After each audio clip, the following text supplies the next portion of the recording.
그럴 바에 왜 그걸로 해라고 생각을 하겠죠.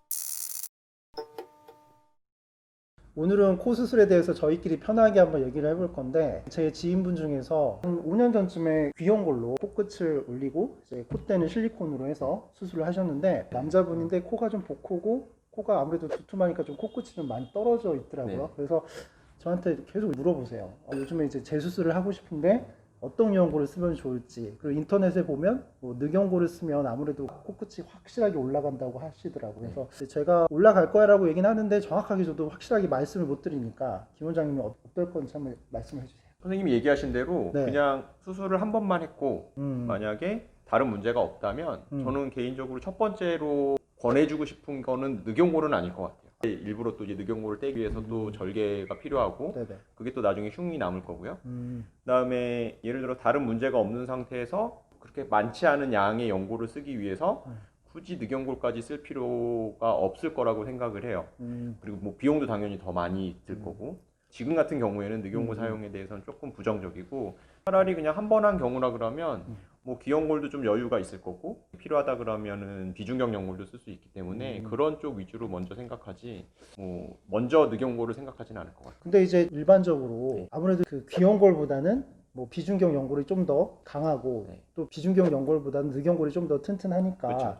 상식적으로 생각했을 땐 늑연골을 하면 뭔가 코끝을 확 세울 수 막 있다는 세울 수 생각을 들거든요. 그리고 이제 일반적으로 그 재수술을 원하시는 분들은 좀 뭔가 이렇게 특히 코끝이 좀 티가 나게 원하시거든요. 근데 상식적으로 생각했을 때 아무래도 귀연골이나 뭐 비중격보다는 당연히 늑연골이 더 튼튼하니까 그렇죠.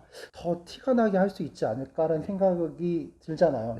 솔직히 저도 그렇지 않을까라는 생각을 하고 그래서 그 연골의 종류에 따라서 코끝을 세울 수 있는 그 능력치라고 해야 되나? 그게 확실히 좀 차이가 있나요, 원장님? 그렇게 강도로만 분류를 한다 그러면 구분을 네네네네. 지어 보면 네네. 당연히 늑연골이 제일 단단하고 긴 하죠. 근데 네네네. 제가 이제 환자분들한테도 가끔씩 이제 물어보는 게 네. 코는 움직이는 기관일까요? 움직이지 않는 기관일까요?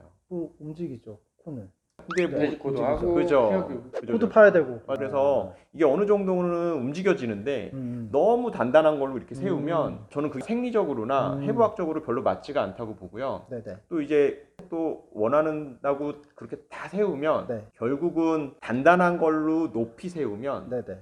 피부가 늘어나야 되는데 그 피부가 늘어날 수 있는 정도를 벗어나게 한다고 하면 이게 결국은 나중에 시간이 지나면서 얇아지고 네네. 또 그런 문제가 생기니까 네네. 저는 늑연골이 그런 목적으로 사용된다기보다는 다른 목적으로 사용되는 게 옳다고 생각하고 물론 이제 뭐 의사에 따라서는 늑연골을 본인 생각하는 철학으로 이렇게 쓰시는 분들이 뭐 있겠지만 네. 저는 개인적으로는 이제 조금 더 부드럽고 자연스러운 코를 추구하다 보니까 늑연골을 1차 선택으로 할 것 같지는 않아요. 심원장 생각은 어때요?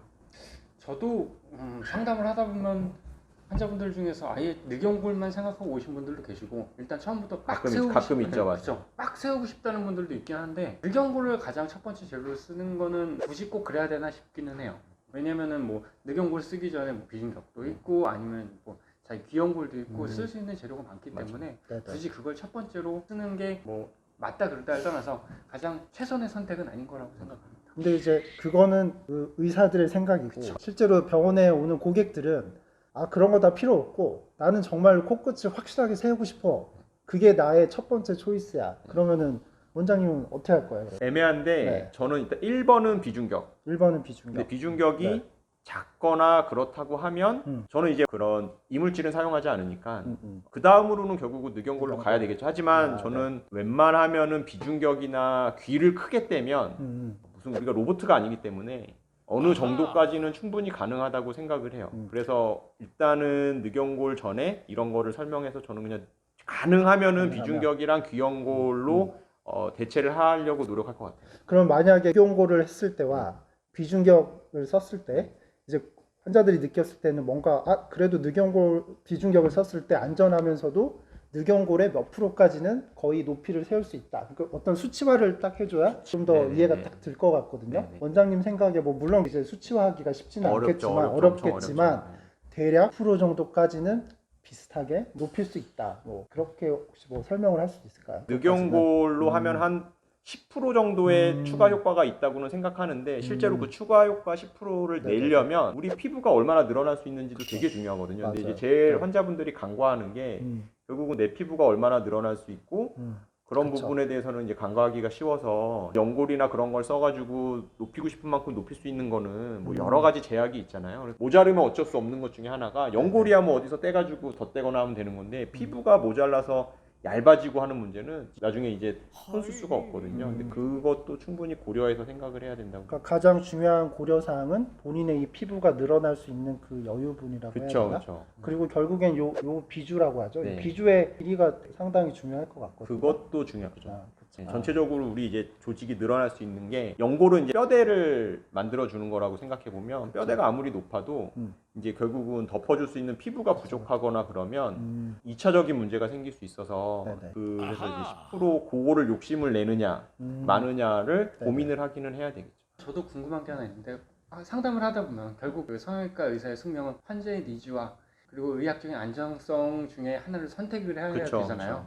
그렇다면 거기서 그럼 환자의 니즈를 어느 정도 맞춰주는 게 더 좋으신 것 같으세요? 이게 항상 상담하거나 수술을 결정할 때 고민이 되는 게 이 사람의 니즈를 최대한 맞춰줘야 되는지 아니면은 그 사람을 설득을 시켜서 안정적인 방향으로 나가는 게 맞는 건지 그게 참 고민이 되더라고요. 약간 취조받는 느낌이긴 한데 저는 웬만큼 괜찮을 거라고 예상되면 환자들이 해달라고 하는 대로 가는 게 맞다고 생각을 해요. 이거는 뭐 어차피 환자 만족도가 제일 중요한 수술이기 때문에 하지만 이제 그 기본 바탕에는 환자의 안전을 생각해야 되는 거라서 그거를 벗어난다고 생각하면은 뭐 솔직히 해달라 그래도 안 하겠죠. 원장님 그러면 여기 질문. 만약에 환자가 늑연골을 원해요. 네. 네.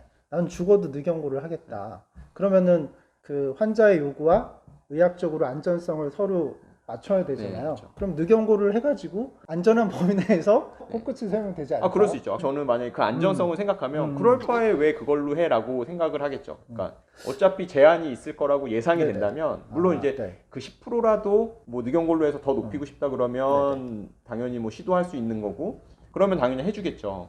그리고 환자가 결국은 결론적인 얘기지만 늑연골로 해가지고 빡 세웠는데 피부가 안 덮일 것 같아가지고 좀 낮췄어요. 네네. 그러면은 네. 저희가 그럼 돌이켜 생각해보면 이 정도 할 거면 차라리 비중격 했어도 되지 않을까라는 후회가 있을지라도 나는 그냥 해주세요라고 하면 당연히 뭐 그거는 트라이 해볼 수 있죠. 하지만 저는 상담 때 뭐 얘기할 것 같아요. 그냥 어차피 이런 정도의 비용도 더 들고 그다음에 이쪽에 또 절개도 해야 되고 여기 뭐 수술하고 나서 아픈 거 뭐 여러 가지 고려했을 때 네네. 비중격으로 해도 어느 정도는 충분히 괜찮을 것 같다라고 생각이 네네. 되면 그거를 먼저 권하지 무조건 늑연골을 권하지는 않을 것 같아요. 저 같은 경우는 이게 뭐 단지 코 수술만에 제한되는 건 아닌데 저는 일단 고객이 원하는 방법이 있으면 저는 그 고객이 가격에 구애를 받지 않으면 일단은 최대한 그 고객이 원하는 수술 쪽으로 해줘요. 그렇죠. 네. 그거는 왜냐면 맞죠. 이게 어차피 늑연골로 해서도 잘 안 늘어나고 비중격으로 해서도 안 늘어나면 네. 그런 경우에 비중격을 했을 때 그 고객이 나중에 후회를 할 수 후회를 할 수가 있어. 왜 이 의사 선생님이 나한테 분명히 내가 늑연골로 해달라고 했는데 물론 이제 결과적으로는 늑연골을 하나 비중격을 하나 둘 다 모양은 안 나올 비슷할 수 있지만 그래도 내가 이걸 해가지고 안 나오는 거면 정말 안 나오는 거구나 하고 이제 그 환자는 거기서 딱 끝나는 거예요. 근데 맞아요. 간혹 가다가 이제 또 의사가 이거 대신 이걸 좀 더 안전하게 쓰라고 했는데 그게 또 본인의 어떤 만족도에 조금 미치면 그 환자는 결국엔 또 마지막 맞아요. 또 방법을 찾을 수도 쓰더라고요. 뭐 물론 케이스 바이 케이스이긴 하지만 저는 최대한 환자의 어떤 그런 요구 사항을 들어줄 수 있으면 들어주는 편이긴 한데 일단은 결론적으로 보면 그 원장님들마다 성향이 있기 때문에 어떤 딱 답이 정해진 건 아닌 것 같아요.